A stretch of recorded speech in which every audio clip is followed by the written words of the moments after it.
Look who I met coming out of the pub tonight. Look who I dragged in to this show, Mr. Philip Brady. How are you, Philip? Yeah, grand. Yeah, fine. I don't like these international breaks, though. I feel I want to keep the impetus going that Spurs were created, but now we wait 2 weeks for the next match. So No. We've got Ireland coming up now. We're in Ireland mode now. Remember that. That's what I'm worried about. We've got the rugby team on Saturday, Philip. That's what I was on about. Forget the football team. We know we're not going to win. I thought you meant the soccer team on Thursday, which is a big worry. France away now, you know.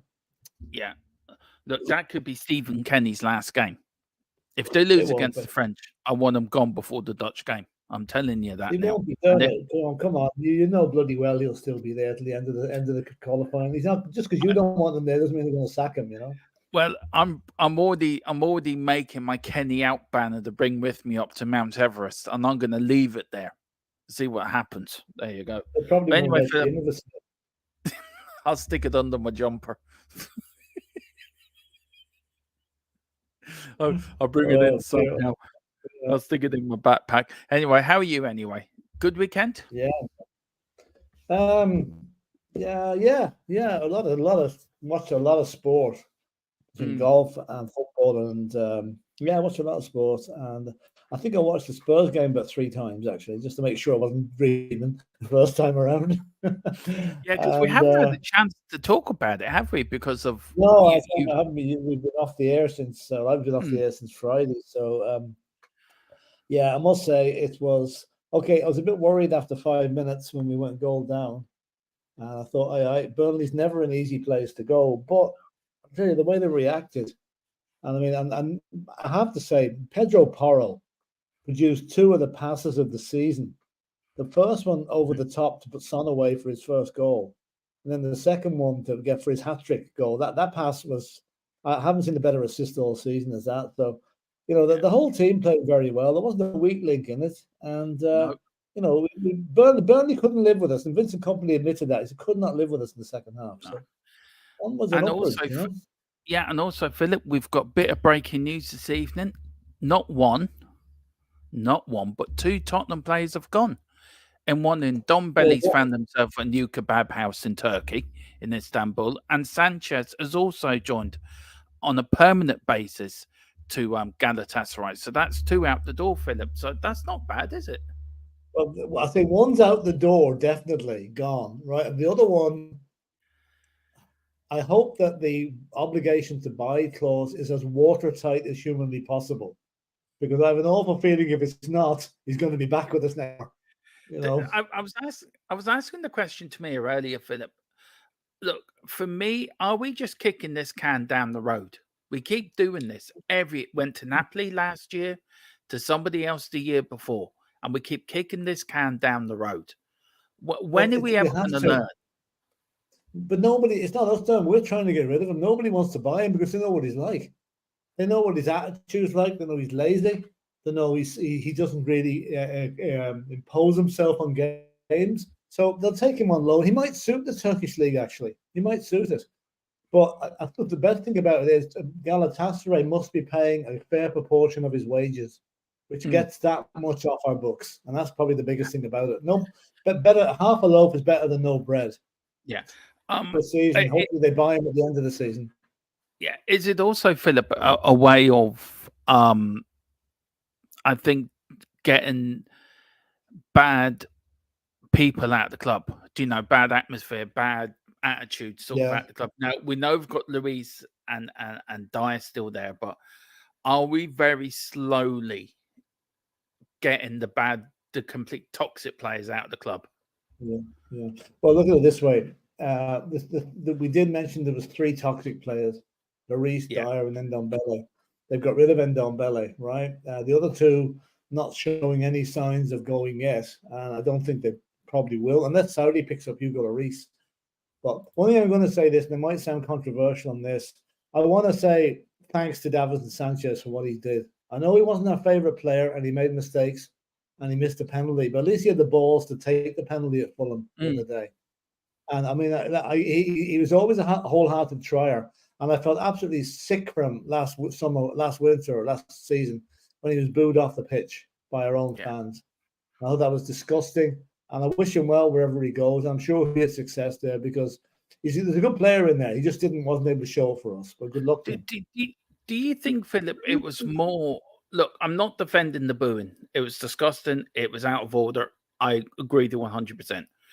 But do you also think it was the frustration of what we were seeing on the pitch as well? Do you know what it I'm was. getting at? Yeah, I'm not trying to say what they did was right. It was wrong. They should never have booed him. That for me is wrong. But was it also a frustration of what we were watching as well, do you think? it was a culmination of a couple of things. One, he just happened to be the player that was in the firing line at that particular time. I think it was just unlucky that it was him. Wasn't he substituted in the match, then taken off again? Maybe Yeah, he was. Yeah. wrong. Yeah, I just feel that could have been anybody else. It just happened to be him. And I mean, you need to have a pretty thick skin to come back after something like that. And fair dues to him. I mean, he played a couple of games this season for us and didn't do it all so badly. But apart from missing the penalty now, didn't do him any favors. But no, I wish him good luck in Galatasaray. And we got a decent. I know we paid 40 million for him, 5 years ago, so we got a decent enough return. At least we didn't let him go for nothing, you know. Yeah, well, look, and Mr. Dombele, Burger King, Mr. McDonald's, whatever you like to call him, I'm not holding that much up to him. But good luck to Sanchez. He tried. That's all I can say. And another thing, houses in Istanbul have gone through the roof over the last couple of days. You know, have they really? The share price of kebab houses in Istanbul. Yeah. Oh, I say so. I say so. I know the extra business they're going to get. You know. Now, Philip, there's something that's got up my nose. Right, really bugged me tonight. I've been looking around YouTube and social media, and I've been seeing a lot of people that were slagging Tottenham off, slagging the owners off, slagging this off, slagging that off, slagging players off. Now come and say, "We told you it was not the managers. We told you it was this. We told you it was that." Can we just get one damn thing straight here? The players that are not in that squad now were responsible for getting the likes of Conte, Nuno, Pochettino, and Jose Mourinho the sack. Now, two of their managers probably didn't help themselves, but they were the problem, the full problem of what we went through, Philip.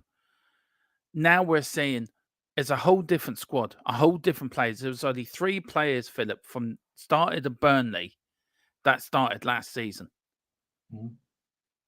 Son, Kulu, and I think Romero. Yeah. Look, I'm going to put it out there, Philip. I don't mean to sound controversial, but it probably is going to be controversial. But I really don't care, and I know we don't care. We speak our minds in this channel. Do you feel some Tottenham fans are being hypocritical, saying it's everyone else bar who it was, and now because we're playing brilliant, they all come out saying, "We told you, We told you it was the managers. We told you it was this. We told you that. Well, you didn't. So are some fans being hypocritical? Of course they are, yeah. I mean, and it's not just Spurs, it's every club has fans go through this type of Mm, phase.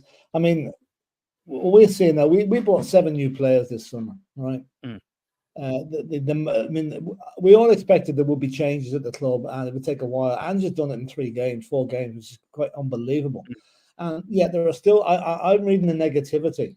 mm. I take your point there. There's still got a lot of negativity out there. By saying, "Oh, wait till Yeah. we play Liverpool. Wait till we play Arsenal." I don't give a toss who we're playing. I don't fear anybody with that team. We've taken Manchester United apart already, right? Our next big test is when we go to Scumville in a couple of weeks, 3 weeks' time, right? I like that If Scunfield. we go down there and beat them, right? I guarantee you there'll still be negativity. Mm, It just seems to be ingrained in some fans, no matter what Spurs do, they can't get it right. I mean, whether it's the Levy thing, whether it's the ownership thing, I just don't know. But I'm of the opinion there are some fans now, and they're a minority, and all being said, that don't want Spurs to win matches because it moves forward their agenda that things mm, aren't right at the club and things have to change at the club. It's a strong thing to say, but I firmly believe that there are some. I'm not saying Spurs are the only club that have those type of fans, but they're not fans. They're plastics. Like the mm. real fans are the ones that go to the great games week after week, travel up and down the country to watch the away game. Our away support, I guarantee, is probably the best in the country. Yeah. The noise they make, the noise they made at Burnley on Saturday was incredible. Mm. And they're the type of fans that deserve the team they're getting at the moment. Yeah. And we are getting a team that we deserve. We've gone through hell for the last couple of years. We've had managers who thought they were doing us a favor by being there. They're gone. They've been swept Mm. away. We now have a manager who, wherever he's gone, has swept the board with the clubs he's been there. He's taken them from the doldrums and brought them to the heights. And that's what Ange Postecoglou is going to do to us. I've Look, never I'm been going to more get to confident as a Spurs fan. yeah, I'm going to get to the chat in a minute and welcome people in, but I can, for me, look, you know more than I do, Philip, on this. What I'm going to say here, but I just saw him at the latter end of his career. But this reminds me of Birkinshaw when he took over from Terry Neal. It's the Yeah. similarities for me. Well, not quite doing it because the first season Birkinshaw took over from Terry Neal, we got Yeah, relegated. but the We point don't I'm want making that. is no, we don't. But the point I'm making is he was very unknown, Keith Birkinshaw. So is Ange, apart from what he'd done in Scotland. Nobody heard of him before he went to Celtic. I think And Ange is better also, known than Birkinshaw ever was doing it. Those yeah, years. No? and also big up to Celtic by beating them knobheads from across Glasgow, which me and Philip are extremely happy I have about. to say, I watched that match. And in the second half, Rangers absolutely battered Celtic, but they couldn't Yeah, score. And it was brilliant. no, it was lovely. It was very lovely. Um, but the point to make, there is similarities for me between Birkinshaw and Ange. I just can see the I mean, yeah, similarities. there is. I mean, he's new into the game. It's the first time an Australian has managed in the Premiership. Mm, Okay, he's slightly higher profile than Keith Birkinshaw was in 1976 because Keith Birkinshaw came as a coach and yeah. became manager, whereas Ange has been a manager for a number of years now with various clubs. Mm, But you're right. I think if he does the same, has the same success at the club that Keith Birkinshaw had, none of us are going to complain.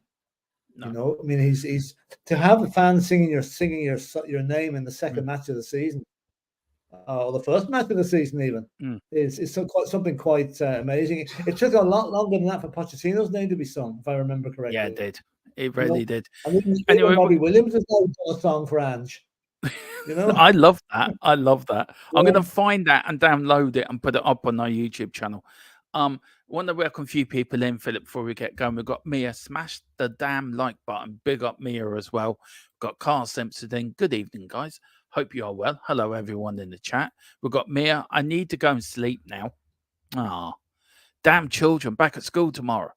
But I shall watch this back and have a great rest of your evening, day, or afternoon, wherever one it is for you. Yeah. Good afternoon, good evening, good day, and good night, Mia. Yeah. And Carl's saying night, Mia. Yeah. Carl's also saying Kenny's just signed a lifetime contract. Breaking news. Ireland said they've never had a manager like him. The last That's bit is true. actually very true. They've never had a manager like him. Not the way they like to think of it. No.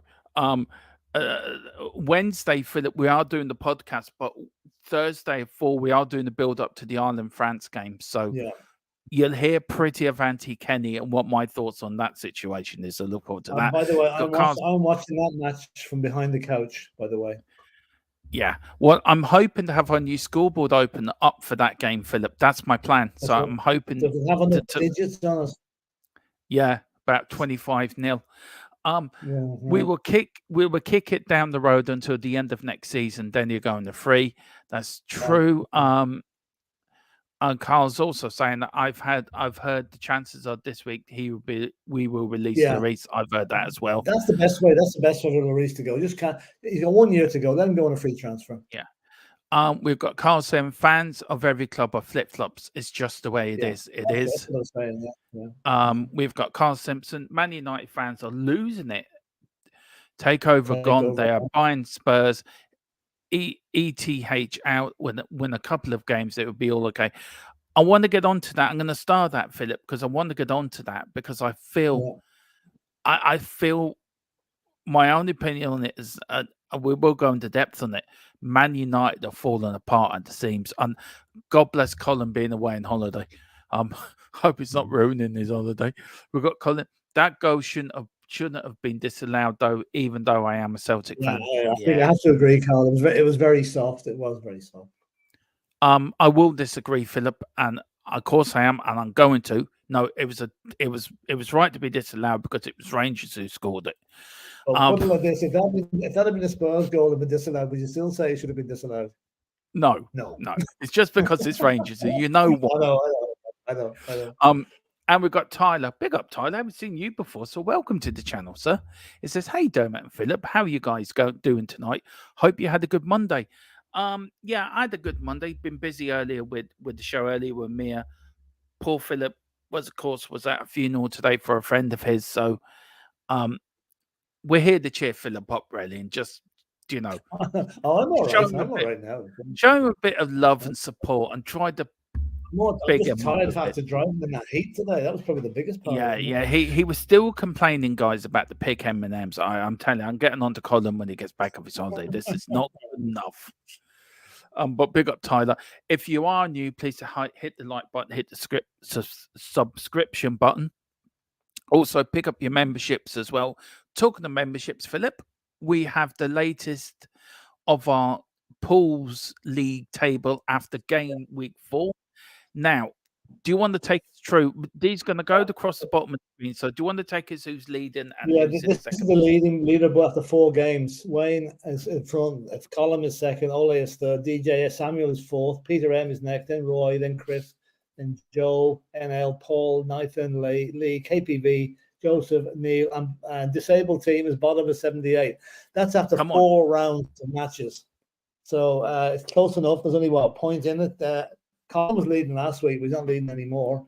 And come on, disabled team, you can do it. I'm backing you. There's 27 matches predicted every week in this particular pools thing. 1 point for if you predict a win, home win, 2 points for an away win, 1.5 for a draw. So that's a culmination of what you scored over the 4 games. What I've done is there's 16 people in the pools. I've substituted those names for the real names. So some guy you don't even know is playing for you, and that's the score. I tell you, it's very close, isn't it, Philip? It's going to be a tight. Oh, it's only 4 games in, you know. I know. There's only about 3 points between the top 4 or 5. It's a bit like the race for the title's tight. The midfield's a bit tighter, but look at the bottom, the relegation zone.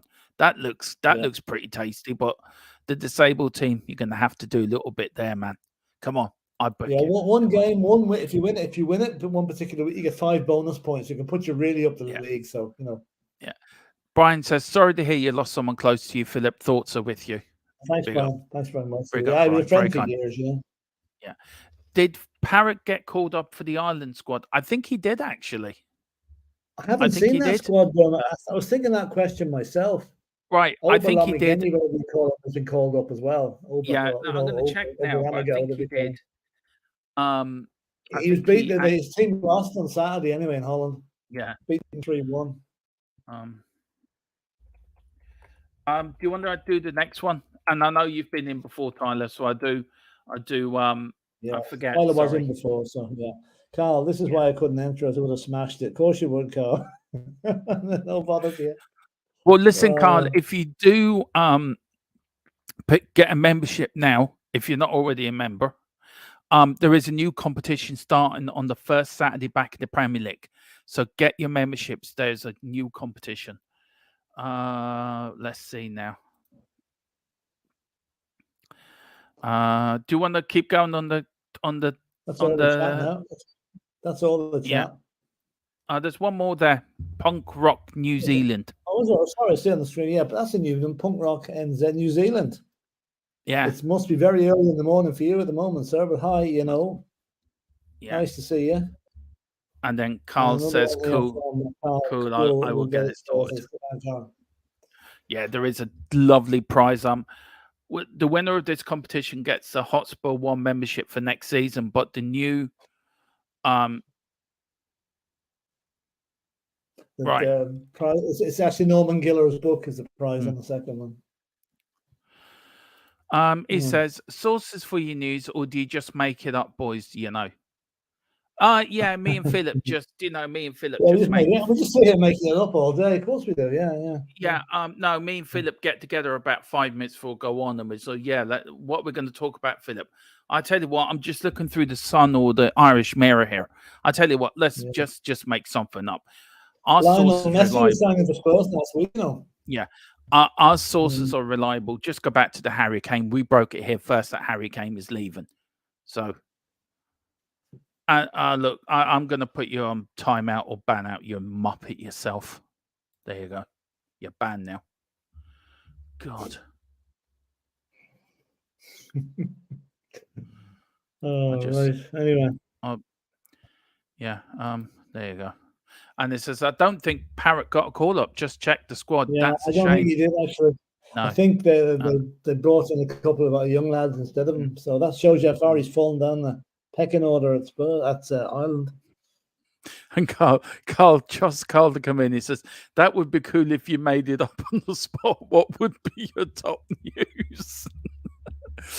Let's think now, Philip. Top news. Hang on. Let's see. Top news. Brendan Rodgers. Daniel Levy sold the club. Yeah. To Brendan Rodgers. No, he sold it to who's a big Spurs fan? Kenneth Branagh. Yeah, Daniel Levy has sold the club to Kenneth Branagh for £1.50. £1.50. Yeah. And they're written off all the debt. I don't know. It's I'm sure and Kenneth. Kenneth Branagh has offered Ange Postecoglou 3 Happy Meals for transfers, and if he's a very good boy, he will get a Whopper meal for winning the league. So there you go. That's his bonus. He gets a Big Mac if he wins the league. Oh. Do you know what, Philip? These Muppets, I tell you one thing, when they start coming in and spouting their crap, honest to God, they're really good up my nosy. Yeah. We've got Tyler says, Jay-Z maybe officially got the deal done with Levy and Enoch. I haven't heard anything. But I know we are going to get into the Man United thing, Tyler, so stay there because we have got our thoughts on that. Is that good news he's making up there that he hopes happens? I didn't hear anything about Jay-Z recently, you know? No, I haven't. Yeah. And mine would be Daniel Levy. Yeah. And it says, Carson says, mine would be Daniel Levy, couldn't afford it anymore. He sold Spurs back to Alan Sugar to be on The Apprentice show. Yeah, and the first weekend, Alan Sugar fires him. Yeah, fired. Right. Fired, yeah. Now, Philip, here we go. It is Premier League weekend results, match week 4. Now, it all kicked off on Friday, Philip. Hang on. I'm just going to bring Tyler's comment up. It says, no, I'm joking. No, I'm joking. But that was the rumor before he was interested in mine. There was. I hadn't heard of this. Yeah. No. Maybe Beyonce told them to put a ring on it. Luton Town. The funniest thing about this game, Dermot, Philip was didn't get the the joke. Philip didn't get oh the yeah, joke. I heard you. The funniest thing about this match was Jamie Carragher, I think it was, and Jamie Redknapp doing the walk into the weigh end before the match, and Yeah. watching the washing on the line down beside the stairs up to it. You know, it's just hilarious. It really is. You know. I tell you, I've been That to. being I said, went. Luton are really going to struggle in this league. You know. Yeah, I went to Luton once actually, Philip, and I've never had more fun there in all my life. It's just the weirdest football stadium I have ever seen in my life. I Yeah, mean, it is. It th- is. they've done a lot of work in it, though. To be fair, They and they've spent got 10 it up. million on it, apparently. Yeah, Spent 10 million on it. and They they had to because it started. wasn't Yeah, up for the Premiership. and they started Philip the day they got promoted. Yeah, that's That right. that I mean, fair play to them for getting it done. Anyway, Luton won, West Ham 2. Not a surprising results if you think of it, probably logically.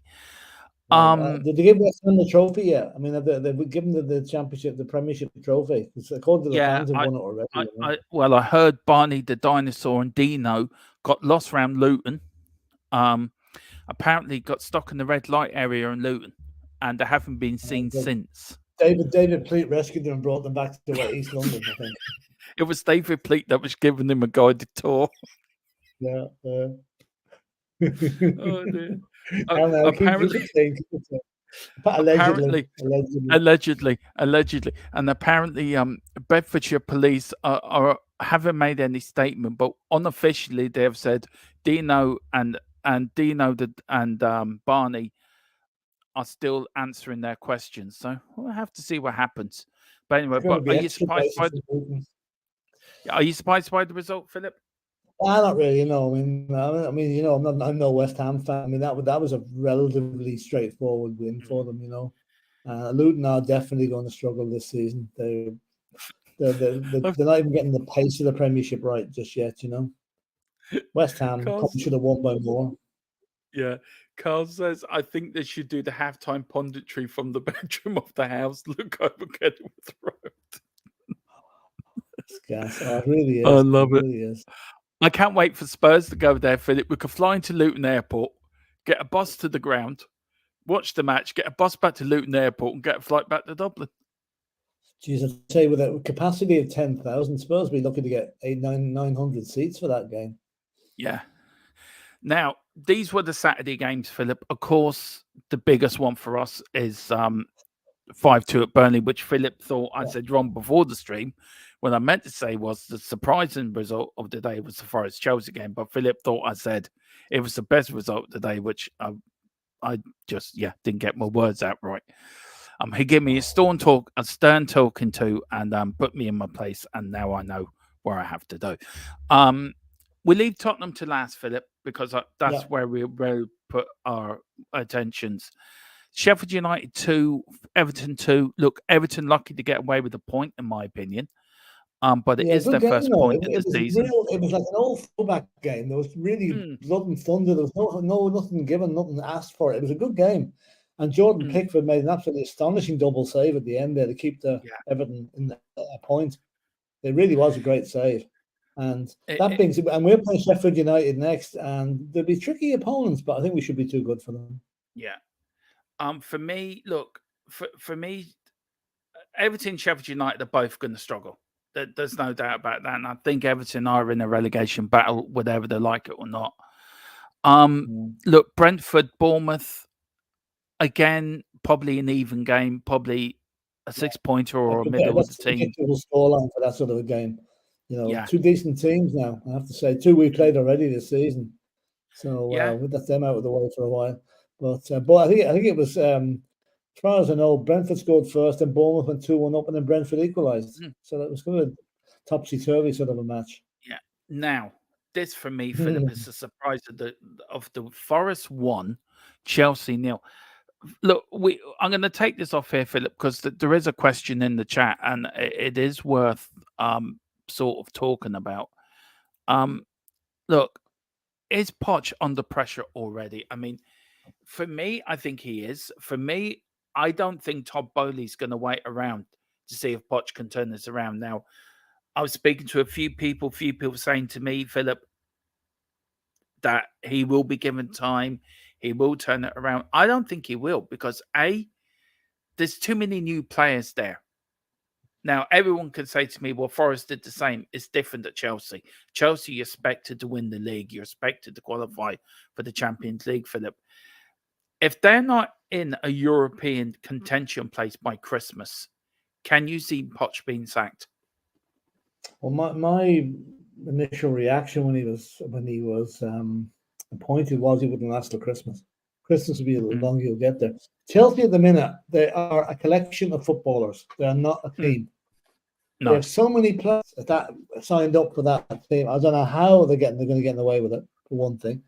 But I watched them on Saturday, and while the majority of the pressure and the possession against Forest, their midfield and the defense was absolutely awful. I mean, the goal was an absolute calamity for them, and they could have conceded a couple more. And Pochettino just looked bemused. He just did not know. He was like a rabbit stuck in the headlights. He did not know what to do. And I think Todd Bowley, as we know, is trigger happy. He didn't let Graham Potter hang around too long. And so if things don't pick up at Christmas, he'll be gone. And the whole house of cards that Bowley has built at Chelsea, well, it's going to be very, very important whoever they appoint next, because that whole thing could collapse. It could collapse on them, and financially collapse on them as well, because there's huge money invested in that team. Do you see similarities between Poch and Potter? A little bit, like rabbits and headlights. Rabbits in the headlights. Potter couldn't hardly win a game with Chelsea. I mean, as Carl points out here, Chelsea have won 12 games out of 42 since Bowley took over. Yeah, I mean that's a horrendous ratio. That's less than 30%. I mean, that's not good enough. And I don't think they want to. I think their home record is atrocious as well. They lose games at home quite regularly. So, as I said, I was hoping Pochettino would not go to Chelsea, but the minute I saw him kissing that bloody badge, that was him gone for me. Absolutely gone. I don't care what happens to him now. I thought I'd never say that, because I thought he was a great guy for Spurs. Well, he sold his soul. He was waiting for the trip back to Tottenham. It didn't come, and by God, aren't we glad now? You see what we've got and what Chelsea have got. Yeah. So, look, for me, Philip, I think Poch, if he doesn't, I think he's a dead man walking already. I honestly do. I saw it against, who did Chelsea play last weekend? Was it Liverpool? And it looked like, for me, during that match, it looked like that Chelsea were just playing for themselves. They weren't playing for the manager. They weren't playing for the fans. They went out there and said, you know what? I'm just going to play for myself. Where it reminded me how we were under Conte. Do you know what I mean? Well, the goal that Forest got on Saturday was down to a mix-up between Caicedo, 105 million, and Gallagher, supposedly 50 million. So the two big stars made a balls up with a through ball, and Forest scored. And apparently Pochettino had words with him after about it, but I don't know. I just don't know what's going on in that club. They need to have name badges on, because there's so many of them. They probably don't know each other's names, even at this stage. Look, I'm going to say it here, Philip. Look, Tottenham is a big club. We all know Tottenham are a big club, right? Has PSG done him more damage? What happened at PSG? Yeah. Do you think that's done him? He was dealing with Egoville down there. He was the likes of Mbappe and Messi and all these guys that he had. Neymar. There was player power multiplied by 10 down there. No manager is going to succeed at PSG, to be honest with you, unless they win the Champions League. And that won't happen, because they're just not good enough to win the Champions League, no matter who they got playing for them. So it probably looked like a good idea at the time to go there, just like Chelsea did. So he's made 2 mistakes since he left Spurs. Yeah. Manchester City 5, Fulham 1. No really surprise there, is there, Philip? Man City doing what Man City do best. The freak was after the game. Yeah. Fulham did get it back to 1 each. And the second City goal was an absolute disgrace how it was allowed. The goalkeeper was completely blindsided by a guy standing in front of him in an offside mm. position. The goal should have been disallowed, but wasn't because, again, the big clubs get the decisions. And the Fulham manager was rightly mad about that. I would have been mad about it. I love your rants on VAR and the referees. I really do. I look forward to them. They're really funny. You ain't heard Um, anything yet. yeah, and then of course for me this is a shock. Well, a shock, not a shock in the shock way, but a shock that I think the wheels are falling off Newcastle's season. To be honest with you, Philip, they've gone I don't away. think so. Right? I don't think so. I think Brighton, and listen, Brighton won the first match Mm, 4-1. Oh, yeah, okay. I know they came unstuck against West Ham, but Brighton are a decent team. And the fact they've mm, got the South Coast answer to Irving Haaland playing for them now in Evan Ferguson, they'll be up there or thereabouts for the European places again this season. I mean, that was a brilliant hat trick. it was. Okay, I'm not going to say it was as good as Son's because it wasn't, but the second goal was a brilliant goal. And the first one was a rebound. The third one was a bit of a deflection. Only one shot went in cleanly. But Mm, he's. I'll tell you one thing, Dermot. He wants to turn up for us on Thursday and Sunday because I yeah. saw him play against France and I was so disappointed in him. He never. Okay, he was playing with good centre halves that day and he never got a look in at all. But Brighton are a tidy little team, and I think they will be dark horses this season. Mm. Look for me, Philip. Look, even Evan Ferguson for me is um probably our next Robbie Keane if he gets it right. Yeah, For me, yeah. I think he can do it. Look, Brighton for me are the surprise package of the season. I think Brighton are going to be thereabouts in European places.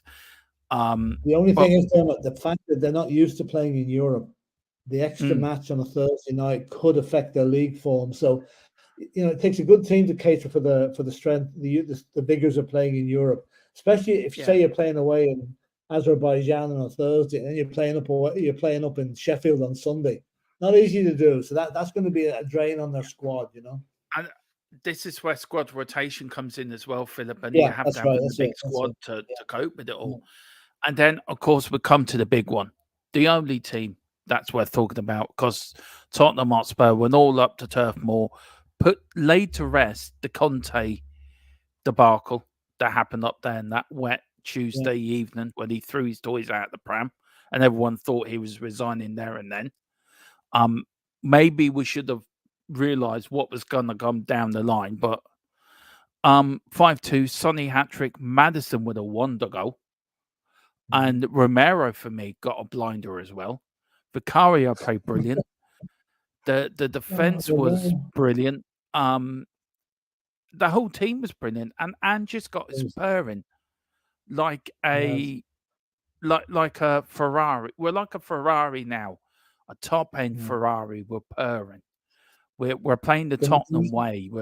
We're playing the way that the, we love to see. And the I don't think midfield is just so fluid. It's mm, beautiful to watch. One two touch football. No, none of this farting about 15 passes to get the ball across the halfway line. mm, That's gone. Thank God. But my funniest moment of the game on Saturday was Romero's goal. The ball hit the back of the net. No, for about a second, no one knew what happened. They didn't even realize the ball hit the back of the net because it was just so unexpected. it was a belter, Madison's goal Oh, it for was a me. great goal. The Great way he goal. cut in, Philip from the wing, and just placed Yeah. that, and then for me, That Sonny was as well. he was given so much space, but you can see the way he started it outside the post. There's no Yeah, goalie on earth was saving that. no, But then to have, I must give credit to Manor Solomon. I thought he looked really tidy, and he two did. assists, for Sonny, especially the second one. The way he picked him out, running in, didn't have to break his stride, just bang back of the net. Mm. Brilliant. The, And as for that pass by Pedro Porro for the third goal, I could oh, watch that again and again. That was just precision. that that Brilliant. that just that just got me all excited in the wrong way. That just Yeah. got me all excited. That did in the ways And it shouldn't do. another thing I loved as well is the save Vicario made from Foster, I think it was. The ball Mm, took a deflection up off Romero. He had to adjust his position in midair. And I saw him tip that over the bar, and I says, two words came into my mind. Pat Pat Jennings. Jennings. Yeah, Pat Jennings. he made one save I forget where it was, Philip, and the same thought came into my head after, because I watched a lot of Pat Jennings recently for some Yeah, stupid reason when I'm working or from before. If nobody's in the back room, I would have YouTube going the Tottenham from the past, and one of them today was Pat Jennings, or yesterday.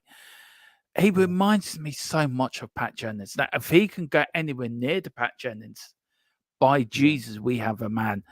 And look, Philip, we're third in the league or second in the league, Second, 2 points behind Man City.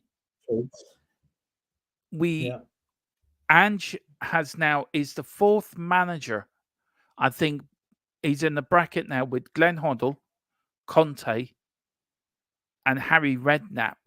Harry Redknapp got 12 points right. out of 4 games at the start of the Mm. season. Conte, Ange, and Hoddle all got 10 points out of the first 4 games. But you know what's more impressive about these 10 points, Dermot? 3 of the 4 matches are away from home. I know. Arsenal is the reverse. They played the 3 matches at home and 1 away. We've played 3 at home, 3 away and 1 away, 1 at home. And it's always a lot more difficult to win on the road. So I think that 10 points is absolutely amazing, given the way the fixtures stacked up for us. I'm going to say it now, Philip. Do you feel them 10 points are the difference between us qualifying for the Champions League and not qualifying for the Champions League? The start of the We'll see season. how we do that later on. I mean, if we listen, all we needed last season was 1 more point to get into Europe. That's how close it was, right? This season, to have 10 points after 4 games with the fixtures that we've had away from home, I think it's absolutely brilliant. And we will have that reverse of that coming up later the season when we'll have the 3 games at home and the 1 away. So that would mean chances are that more points get on the board. But I just think we don't want to get too carried away, because I mean it's a long season. There's 34 matches to go, and 2 out of the next 3 are against Liverpool and Arsenal. So that'll be an after test of that. If we can, come away undefeated from those games, then we really can start to get excited about things. If we get put, what would you be happy with that, Philip? A point, a win, and a point, 4 points, or would you want 6 points out of them next 2 games? Well, I want 6, but I'd take a point at Arsenal and beat Liverpool. Yeah, I think we owe Liverpool. We owe them, and I think we're going to do it in this season. We'll just bring this up before we get on to the Sunday games. Just a few people in the chat. Carl Simpson, speak for yourself, Philip. I've already have the championship tattooed. He hasn't all. He showed me. Shamu says he wants 10. Leslie's saying the league is a marathon, not a sprint. Yeah, exactly. Yeah, that's so true. All this when our best midfield hasn't been in the squad yet. It's crazy. And the likes Could be of November Bentancur, back, I think. Another 2 months or so. So he wants Carl to start says, training, I think. So. Yeah, he does. When Porro, did you hear? He wanted to come back last week to training. Yeah, that's he right. went up to Ange. That shows you the keenness of them. Yeah, and Ange said the medical team had to collar him. He actually did. He actually snuck out the treatment room to go to Ange. I'm ready to train. Ange was going to let him train to the. Oh, come back here, you. We'll have some midfield when he's back, I tell you. Yeah. When Porro hit that back to Son, Dermot shut his eyes and dreamt of the cock. Bollocks. Gotcha. He got me again. And then Shamu says, we owe Liverpool for the Champions League final. Do we? Yeah. Do we just? And that last game with Anfield, when we came back from 3-0 down, they nicked it in the last minute. Yeah, we owed them for that. Or making a bad back pass. And Paul Connor says 9 points would be fantastic. There's a lot of people think we can do more, Philip. Maybe we can. I mean, what I saw of Arsenal yesterday wouldn't scare me. No. They really wouldn't scare me at all. So, Did you see Lego Man celebrating on the touchline? Do you think he won the league? Oh, I can't watch that guy. I get annoyed watching him. I really do. He annoys me. He is such an arrogant sod. Yeah, really there is a rumor going. There is a rumor going around that we're playing "You Never Walk Alone" in the dressing room afterwards, apparently. and then he put on YMCA and some other Boney M songs. So there you go. Of course, then Palace. Daddy Cooley, but Palace beat Wolves 3-2. Liverpool, of course, beat Villa 3-0, and of course Arsenal did beat Manchester United by 3 goals to 1. Well, that was one of the Look, lopsided result of the season. That was. yeah, but look, the top 2, Philip, very quickly, Liverpool against Villa. Not surprised, Liverpool at home getting 3 wins, getting 3 No, points at home. I'm surprised at Villa though. I thought Villa would have put up a better Mm, fight than they did. mm. I mean, I don't know whether Clement Longley was involved. Probably not. But I thought Villa would do better than that against Liverpool because Liverpool got to a great start. They scored after 2 minutes, and that was And it. then there was And a bit of a thriller at Selhurst Park. Palace beat Wolves it was 3-2, it which was a was a bit of good a it result was for Palace. a good result for Palace, but I mean, I wouldn't call it a thriller. It was three. It was I think it was 1 each. And then Palace got up to 3-1, and Wolves got to go back in the last minute to make it 3-2. Palace don't seem to be missing Wilfred Zaha too much, and Wolves appear to have a little bit of a struggle on their hands. And there you go, Arsenal, Philip. I found the league. All that work but didn't look go at to that. West. I mean, yeah. Can I just say this is the top 8? Manchester City, of course, in the Champions League. Now, Philip, the 5th for the Champions League is not as now done as people thinks it is. Do you want to explain about that? Because I have I put don't really Brighton. know the ins and outs of it. The coefficient has been changed anyway, and the rumor is because of the expansion of the Champions League, I think we're going to get an extra club into it, but it's not finalized yet, so I don't really know enough about it until it actually comes out. But listen, let's not take the risk. Let's aim for top 4 because it'd be hateful to come 5th and then find you're not in the Champions League because something happened elsewhere or FIFA changed mind again, the UEFA changed mind. But they're the top 4, Philip. Look at us, second place, 3 wins, 1 draw, 11-4, 4 against, 7 get 10 points, same as Liverpool and West Ham. Brighton then are in 5th place on 9 points. Arsenal on their own in 6th place on 8. Palace United 10 points. That must be done before. 10 points. Arsenal have their up level. 10 points. Yes, so they're in. Would they be in 4th place now? 3rd or 4th. Yeah. They're behind us, anyway. That's all that counts. Yeah, it does. Man United, there. Look at that. They've had a bad start to the season, Philip. To be fair. Yeah, very up and down. Very up and down. I mean, good God, they finished up with a central back pairing of Harry Maguire and what do you call him?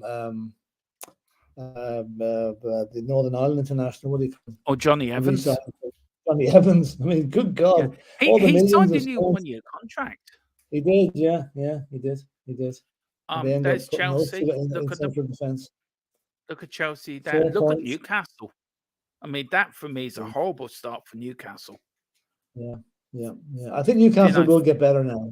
I think they will get better, but I don't think they're going to be the force they were last season. And there is the bottom 3: Burnley, Luton, Everton, Sheffield United, and Bournemouth. Philip, Luton and Burnley, horrible. 3 of the relegated teams at the bottom of 4. But look at the starts, though. Yeah, but look at the starts. Burnley and Luton have had 3 games, 3 defeats. Everton, 3 defeats, 1 draw. Luton, of course, are behind, of course. They were supposed to play Burnley in the first game of the season but they couldn't play at their ground. So one of those teams would have a point or more if they played that match. So we've got Paul Connor says we owe both Arsenal and Liverpool, and Arsenal don't look fluid yet. Liverpool have been plodding along. We will go at teams, not sit back. They won't expect that, and that's very true. GFF says, go on, Philip. Sorry. What team is the best supporting? No, go on. I was going to say about the Arsenal thing there. I think Lego Man's been tinkering with their system. I don't think they quite know what way they want to play it at the minute. Like Saka was very quiet yesterday. And as for Havertz, did you see the missed kick in front of the goal? Yeah. Oh my God. If a 5-year-old done that on a school team, would be dropped. It was unbelievable. For a player that cost millions, couldn't even kick the ball straight because it would go all the way if he touched it. So, no, they're not playing right. And let's hope they haven't got their mojo back by the time they play us. Because I tell you, we owe them one at their place. It's a long time since we won there. Yeah. And why is it the first game against Arsenal is always at their place? Every frigging season.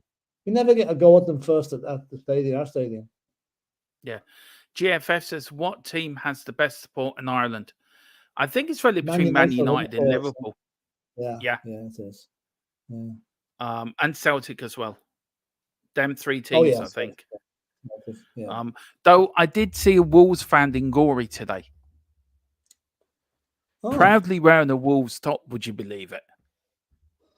I'll tell you a better one than that.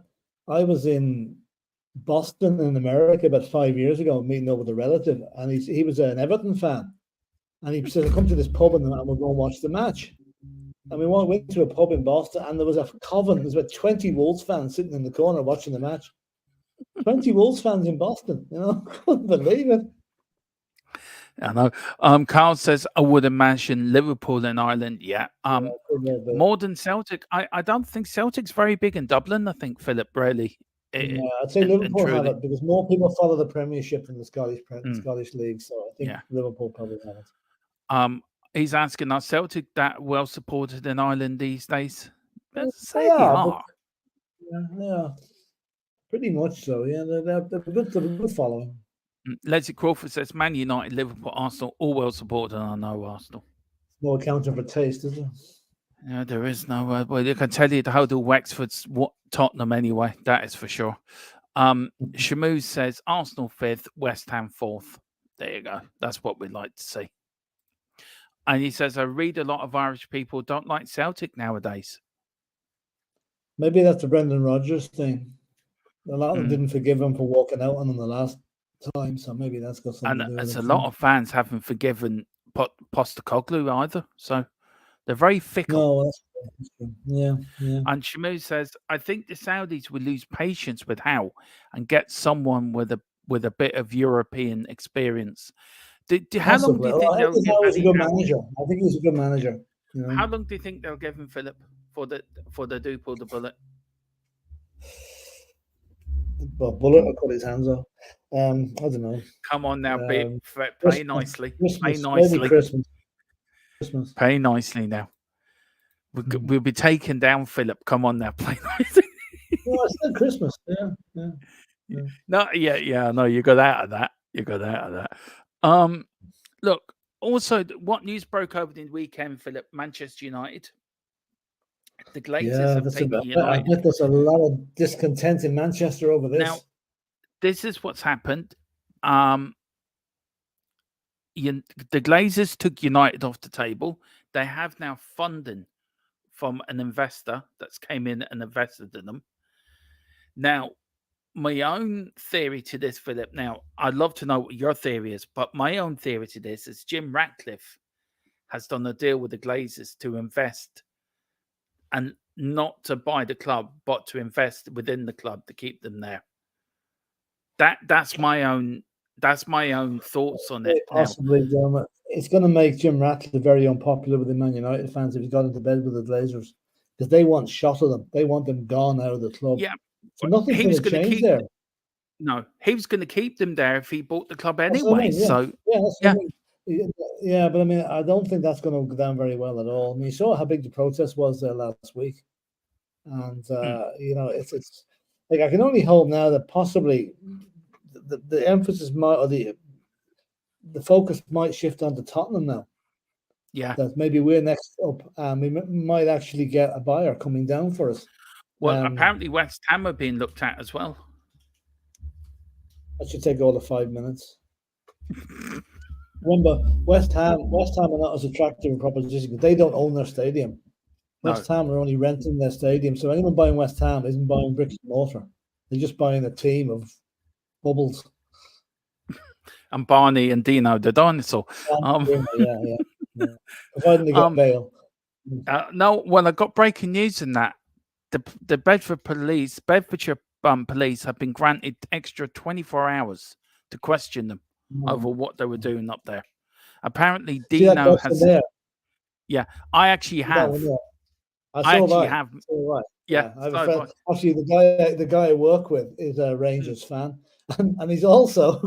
I slagged the hell out of him this morning. He's also a Man United fan. I didn't have a very good day yesterday, did you? I met one when I was young. My mother took us to Glasgow to see her cousin who lived in Glasgow, And my mom, we were only little kids at the time, and my mother said to me, "Whatever you do not talk football." Because all I ever talked about when I was a kid was football. Football, football, football. That was it. Just anyone listen. So the first words he said to me, "Are you green or blue?" All right. And I look at my mother, right, and she doesn't know what to say. My dad didn't know what to say. And I'm in my own little head now. I look at my brother. He's peed his pants, I think, because he's that scared of you, man, right? So I'm looking at him thinking, what the hell do I say here? So I go, green. Good lad, he says. Good lad. Here's a lollipop for you. He went to my brother, said the same question. My brother's there shaking like a leaf. Go, what did he say? Green. Right, here's another lump of it. Yeah. So we have met Rangers fans. Some of them are actually all right, Philip, to be fair. There's, Oh there's yeah, a yeah. few I mean, idiots, you but can't some help of them, being misguided. Yeah. no, they can't help it. I want to say big up to Mile High Hotspur. It says, "Sup, my homies. Hope all is well. We are grand." Look, Philip, going back to the Man United thing. Now, we know Sancho's fallen out with Ten Hag. We Mhm. know the game, which we are going to go over very quickly, the VAR decision and the referee decision, because I think that's where your ref watches this week. Yeah. What do you think? Are Man United fallen? All right. You know the house that Alex Ferguson built at Old Trafford, Yeah. and Sir Matt Busby built the foundations they built and the house they built. It's a bit like what we said about the house that Bill Nick built. Yeah. What is your antenna telling you going to happen at Old Trafford? Are United going to implode in the next season or Uh, two? well, I know their fans are not at all happy with the way things are. I mean, Mm, Colin, as a case in point, is on here. He's very pessimistic about mm, United's possibilities this season. Any United fans I'm talking to are saying we're going to have a poor season. So they're all saying Ten Hag is this and Ten Hag is that. I think Ten Hag is fighting a losing battle over the politics that's going on over the ownership of the club. It's a huge thing going on in the background there, about the players and whatever. And mm. like the dealings in the transfer market were, let's face it, not particularly exciting this particular window. So I think United are going to struggle. Yeah, I think they will struggle to get top six. And also, Philip, for what we're hearing, also that United could actually go out of business in the next 18 months if Well, nobody buys Manchester. if nothing else changes, yeah. Unless, of course, maybe that investment money would help that. Yeah, we did hear that United are being not allowed to borrow any more money, and that Mm, the banks have put the squeeze on them. So that's not good news. And if they go into administration, they automatically lose 10 points. So all is not well in the Manchester United garden at the moment by a long way, long way. Not only the What would you ownership, in the financial side of it as well. what would you think Fergie and the and Edwards, the person that owned Man United, took over from his father, and Alex Ferguson, who built the dynasty there? Do you know, are United having fans having the same thing that we did? That so Matt Busby will be turning in his grave, and the Busby babes, and everything that's associated with Manchester United. What do you I, think was going through Fergie's head? Do you know? Is he seeing what he's built over 26 something years crumbling in front of him? I think it's been crumbling for a while, to be honest. Mm, I mean, let's face it, Man United have not been the team they were since Fergie left. mm, They flatter to deceive on occasions, but they're not. They're not this. They're not the team everybody fears anymore. mm. They're as Arsenal proved yesterday. United defensively and all are quite vulnerable and easy to get at, which wasn't the way Ferguson teams ever were. So, I would say one, Ferguson is very very frustrated, and I'd say two, Matt Busby is literally spinning in his grave at this stage. Not just turning, he's Mm. spinning because of the frustration that the way he sees his club has gone. Yeah, And I wonder. the players like this Sancho thing, that's not going to do any good. That's going to cause unrest No, in the dressing room. as well as being a big Spurs fan, Philip, I'm a massive football historian nut. I love looking back at over the years and the 60s and 70s. I love watching old matches, especially 70s matches and 80s matches. United went through Mhm. this phase after Busby left of doing the same thing what's happening now, and they got relegated. Same thing with Yeah, Tottenham when Birkinshaw took over, we got relegated. Yeah. Is there any similarities between what Tottenham went through over the last 4 years, Philip, and what Man United are now going through? It Have could well be, yeah. is it Yeah. all about the point I'm trying to make, Philip? The question is it all about cycles? Yeah. Do you know what Yeah. I mean? You're Is it right. all You're about right. cycles? Football can be cyclical unless you Mm, can keep it going for years on top, like City have been doing. Um, United are fallen victim to. They've probably been immune to it over the last 20 years, 25 years because of Ferguson mostly. mm, And okay, they're never going to be in relegation issues, and they're never going to get relegated like Spurs did. But because of they're all saying Ten Hag is the best manager. Maybe he is, maybe he's not. Funny, I don't think a lot of the players buy into that guy's tactics. no. It could be a bit like us and Conte last season. They don't like what they're doing, and as such, they're not able to express themselves properly on the pitch. So, Mm, I'm just like the top six is never going to be as competitive as it is this season. So we need one of the usual top six to drop out and really have a poor season, and I think that could be Manchester United this season. I think unless they really come good. I would. Yesterday's result at the Emirates must have absolutely killed them. Mm, Now, in all fairness, I think they deserved a point, but a yeah, they mixture of did. mistakes, refereeing, and VAR cost them the game.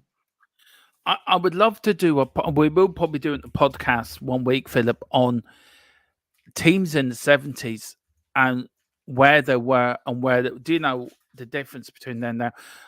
Very quickly, Philip, should have Liverpool sold Salah for 200 million? Yeah, definitely.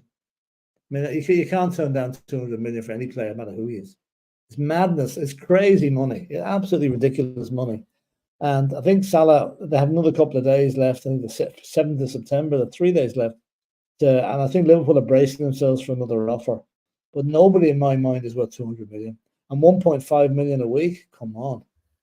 It's unbelievable. And Yeah. if they don't allow Salah to go, I know he's a good professional or whatever, but it's Mm, bound to be eating away at them. I could have gone there and set myself up for life. I know yeah. he's set up already, but I mean, Yeah. like if you get 1.5 million a week on a 2-year contract, what's that? That's 150 million guts off into your hand, It is. or into tax-free problem. It is. I would say big up to Lily White Lane. Says big up, Philip Dermott, and the chat. And also, I want to say big up to the disabled team as well. Look, we will break it to you where you are in the league. But you can do it. You're in a very strong position. You're holding up Yeah. the other 15. Philip, You're come on. bottom, I'm Show afraid. him a bit of support. He can do it. I'm trying to let him down gently here, No, he can win the league. We're getting them Conte to manage his team. There you go. Well, did you see the girl in the Irish Open golf yesterday that came from 9 shots back to win it? So anything can happen. Look, for me, Philip, and this leads us on to the very quickly, is Evan Ferguson worth 100 million? The answer to me is Not no. Yet. Not yet. Not yet. Not yet. He will be. He might be, but not yet. But with the way transfers are going, Philip, God only knows. He added about 30 million to his price yesterday with that hat trick. Yeah, I know. It's ridiculous. Now, the last thing we're going to talk about, Philip, very quickly is this, and I know this has got your goat a bit, right? So very quickly, Saudi Arabia, that's my goat. Yeah, I know. Everything you need to know about the FIFA Club World Cup 2023, the 20th FIFA FIFA Club World Cup will unfold in 2023. It will remain a 17 competition between the 12th and the 22nd of December 2023 in Saudi Arabia. The FIFA Club World Cup will continue as a 7-team tournament. It is scheduled to expand into a 32-team tournament in 2025. Following, the teams will qualify for Saudi Arabia in 2023. Now, look, the teams that have qualified, Philip, the official draw, of course, it's tomorrow.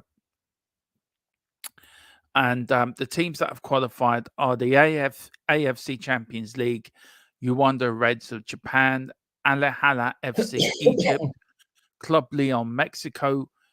Nobody from South America yet. The Auckland City Football Club from New Zealand. Yeah, Manchester City from England, and Al Ittihad from Saudi Arabia. Your favorite team, Philip, who you've been following, and I've seen you with their t-shirt on. These are calls of the past winners. Real Madrid are the current holders of the competition. Real Madrid have won it a few times, Philip, to be fair. Yeah. But This isn't in my. I said to Dermot, this is another example of getting in the back door into Europe. Now, how are they going to? Okay, 7 teams is fair enough, right? We get leaving aside where it's been played. How in God's name are they going to make it a 32-team tournament? Are they going to have the winner of the Azerbaijan or the Kazakhstan league? now, Because it's going to get down to that with 32 teams. Now, from what I know, for what I've read, now I'm going to do my research, and we will bring this into a podcast. This will be actually a good podcast to have it on, Philip. They're going to run it like a World Cup. That's the way they're doing it.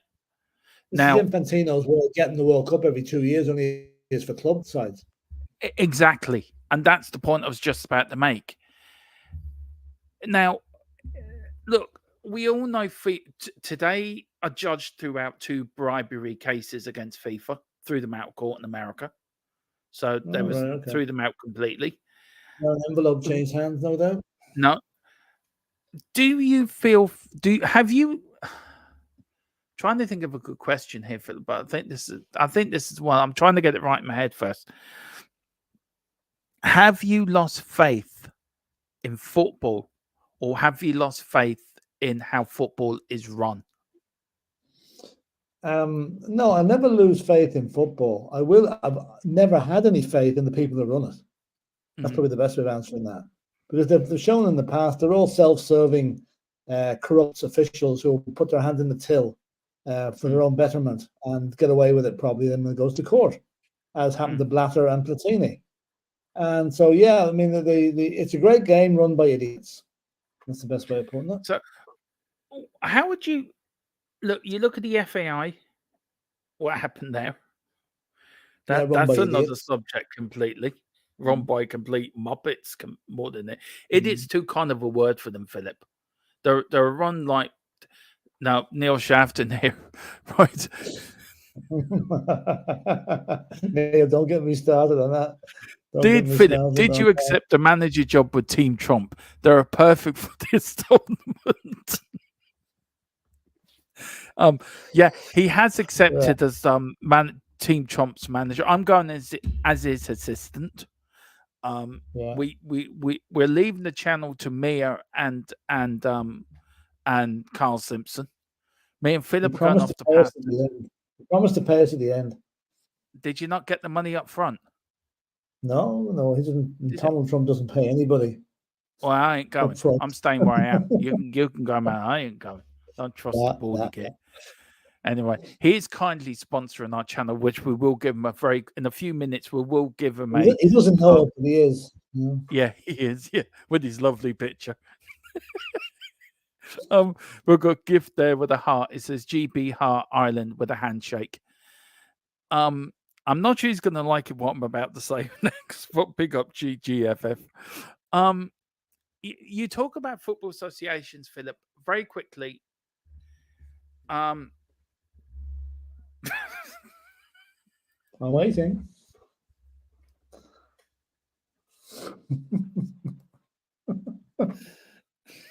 20p, that'll do. 20 cents, Neil. 20 cents. 5 cent. 5 cent. Don't give him 20 cent. He'll probably keep 15 for himself to get. Look, me and Mia had a bit of a conversation about the Qataris possibly going to buy Tottenham. And I read somewhere today, Philip, that 3 of the Middle Eastern countries will own 2 out of the 3, if you know what I mean. Saudi Arabia own Newcastle United. Yeah. UAE own Manchester City. Down there, the Qataris could own Tottenham. So that's 3 Premier League sides owned by state countries, right? Now, you and me have very similar values on human rights and whatever. And somebody had said to me early in the question today, I think it was you, Paul, who put your comment in earlier. Now, I couldn't get it earlier, Paul. If you can remember what you said to me, where is he? Where is he? Paul Connor. I think it was you that put the question into me earlier. If you can put it in again, I want to address it because very quickly, Philip, I feel that between the Premier League, governments, and Football Association and FIFA have to do something now. Because if they don't, we won't have football to watch as what it is now in the next 20 years. But the time I'm 46 now. So when I'm 66, right? I don't think football will be like what it is now, Philip. Well, I really don't. It wasn't 20 years ago. It wasn't what it's like now either. And think about it. 20 years ago, at the start of the decade, the start of the millennium, there was okay, Sky Money was there, but there was no absolutely huge wages like there is at the minute. Transfer fees weren't anything like this. FIFA and UEFA, to a lesser extent, are going to have to tighten their rules on ownership, right? They're going to have to make sure that people are fit and proper to own various clubs. And okay, if one country owns one club per league, that's fair enough. But if they're allowed to own multiple clubs, that's when it becomes a bit of a problem. They can't allow to do that. So I think if the Qataris took over Tottenham, right? To me, it's slightly, I'm only saying slightly more acceptable to me than if a Saudi club. I said it earlier, if a Saudi club took over Spurs, I would seriously consider my position supporting Tottenham because I just cannot take that Saudi regime at all. I don't think the Qataris are quite as bad.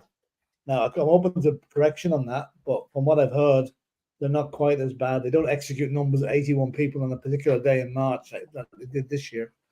So I'll take it. I begrudgingly accept Qatari ownership. I would not accept Saudi ownership. Just very quickly, Paul, it was somebody else, not you. Sorry, I got a bit confused on that. Sorry. But somebody said about money, washing money. Sports washing.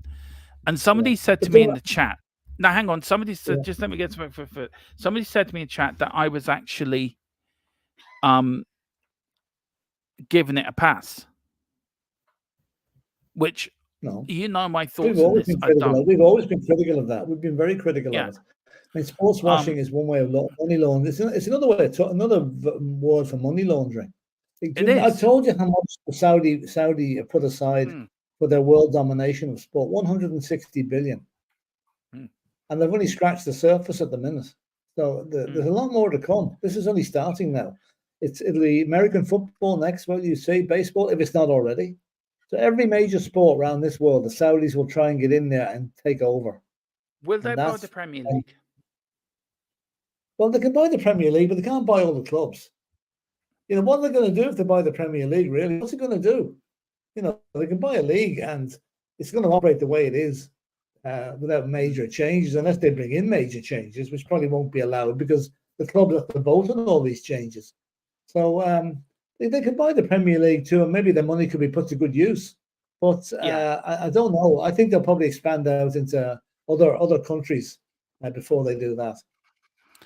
Yeah. Well, look, Philip, I think we'll end off there. You've had a very long day, and I know you're tired. So listen, we'll get through a few of these chats, and then we will give our lovely sponsor a quit of a chat. And very quickly, Philip, as well, as from next week, we're going to do joint streams between ourselves and Full-Time Sports Network. We're going to organize how to do this week.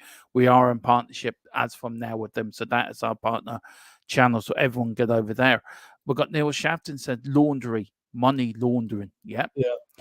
Sable team says Chelsea are the ones to blame for player wages. It should have been dealt with back then. Yeah, true. Don't sign up on the internet. Your one-time 500 donation becomes quickly 509 because they autofill to make you donate weekly. Become a Club Orange member. I've seen that. I believe that's a scam that's going on over there. They hide the box behind it so well you think you're giving a one-off donation, but suddenly every week they're milking your account. You know, talk about con man. Yeah. Where do you see his picture? Philip loves his picture. We've got Paul. I've not asked the question. I think it was today, Paul. And I don't think it was you. Somebody else put a question in about sports washing, and I forgot what it was, but it wasn't you. Sorry, so I do apologize. The disabled team says a West Ham YouTube channel seems to think the Qataris are going to buy them.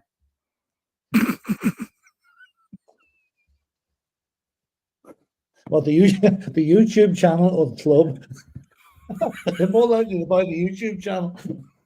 Look, the Qataris would buy Leeds first before they go and buy West Ham. Do you know? They're going to buy some team that owns their own ground. Yeah, and Carl says Donald Trump is for life, not just for Christmas. There you go, Philip. If you put Donald Trump is in for life, I probably believe you. Yeah, and also across the pond, sports talk. Big ups from a long time gooner. Well, big up across the pond. I hope you're doing well, sir.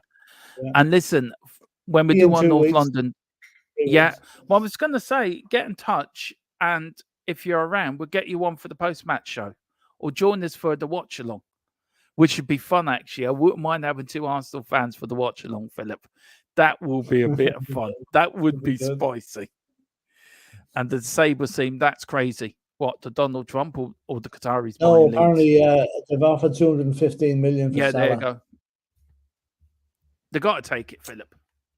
Yeah, they have. Yeah, they have. Madness, absolute madness. They have to take it. They have to take it. And the Sabre says, "Did I leave?" To be fair, I know what he's getting at. No, that's mad, Philip. They got to accept that.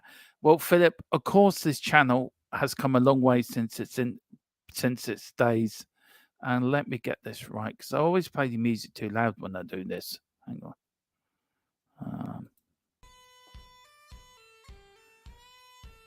No, wrong one. Wrong one.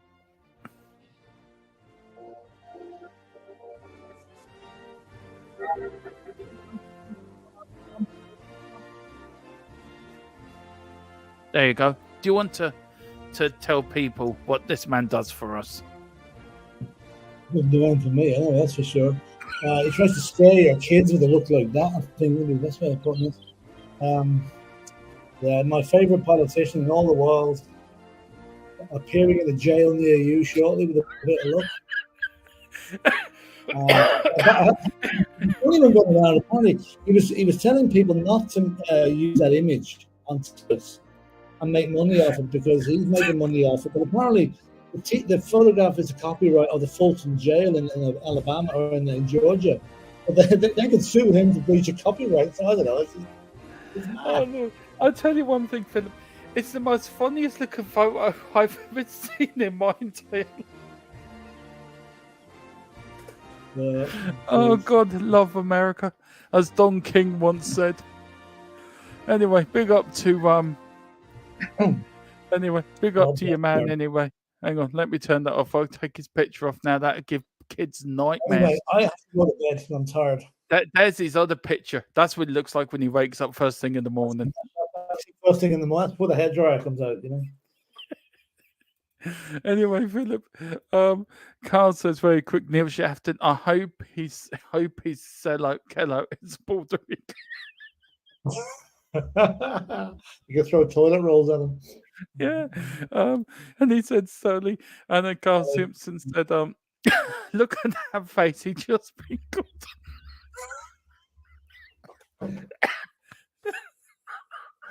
Oh dear. Carl, where do you get them from? I don't know.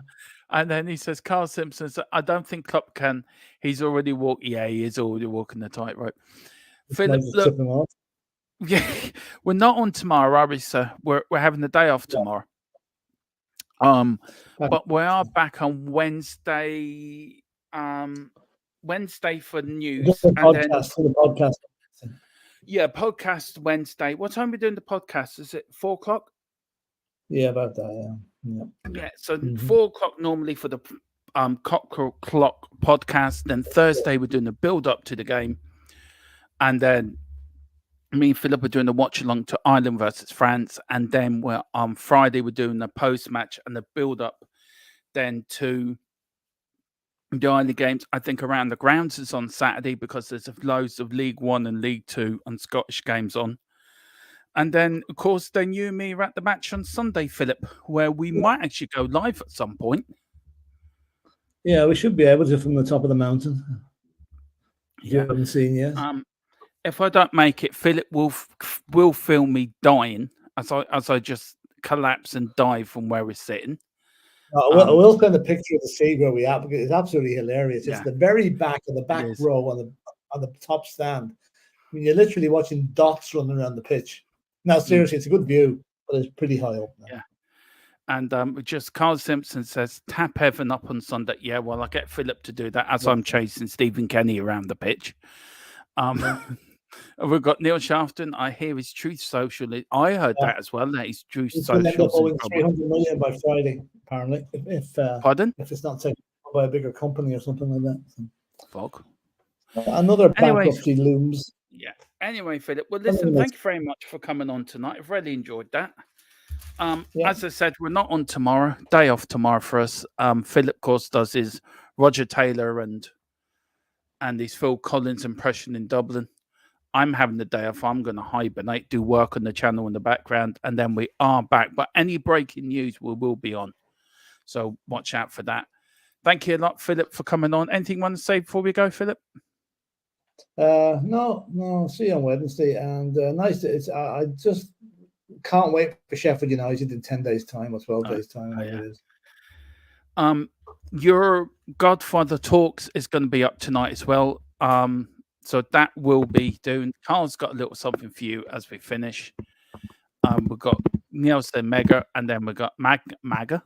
Is that Maga or Mega? Well, Maga. It's called. It actually stands for Make Arsenal Great Again. If you believe that, you believe anything. On that, look, and then I can hear. Carl Simpson says, I can hear you calling in air tonight. Oh, Lord. There we go. Yeah. Philip, we haven't done him for a long while. What's Fred up to? What's Fred up to? He's... I'll tell you what, we can discuss this in the podcast. It's Roy Keane running after the fellow that headbutted him. I meant to mention that tonight to you. I forgot. We will talk about that in the podcast. Arsenal fan. Arsenal will probably give him an upgrade in the season ticket or something for doing that. Yeah. They're very good at letting fellas carry on after committing crimes. Is this Roy Keane or the fan running away from Roy Keane? Oh, Roy Keane doesn't run away from anybody. That's the fan.